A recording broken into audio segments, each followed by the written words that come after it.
never, ever, ever feel comfortable disagreeing with you about anything. But there's one I want to make a little slight.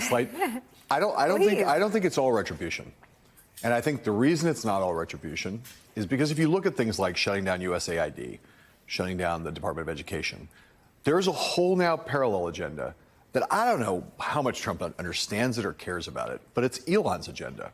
Yeah. And the Elon Musk agenda, our co-president, which is unfortunately, you know, I've talked on this show and in other places about one of the most interesting tensions in Trump's political coalition between the Bannon wing and the Musk wing.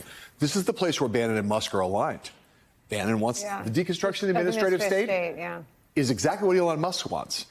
Bannon wants it for maybe slightly different reasons, maybe slightly less for personal enrichment than Musk, but they both want to tear everything down. They're both Heath Ledger in the second Dark Knight movie. They just want to watch the world burn. They want to tear these institutions down. And Trump has that quality too.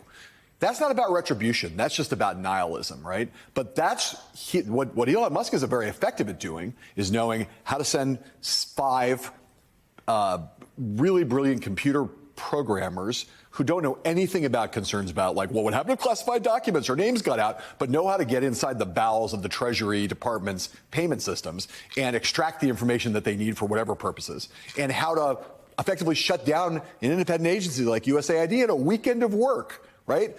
That's the parallel agenda that goes in perfect tandem with the retributive agenda. It is the slight place where Musk and Trump come together. Musk is not retributive. Trump is not fully deconstructed. I don't think he understands any of those words. Deconstruction, administrative state. But tearing stuff down, great. And they're working in devilish tandem now. And I think that part of the challenge here is how do you address all of that, right? Because in some ways, the purely retributive, Sarah's messaging challenge of like, he's trying to take people out and making you unsafe, hurting you personally. There's this larger agenda, which is just ripping the whole system down to the studs.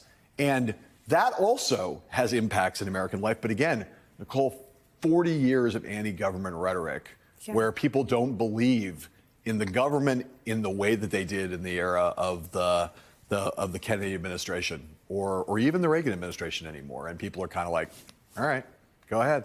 Let's tear it down and see how it works. I mean, I agree with you, but I think to Sarah's point, none of it lowers the cost of eggs. I'm not. Sarah and I are not on different sides on this. I'm just wanting to widen the aperture here about what is going on, to also widen the aperture of what kind of messaging needs to be formulated if you want to make this stop or be a drag on it at least.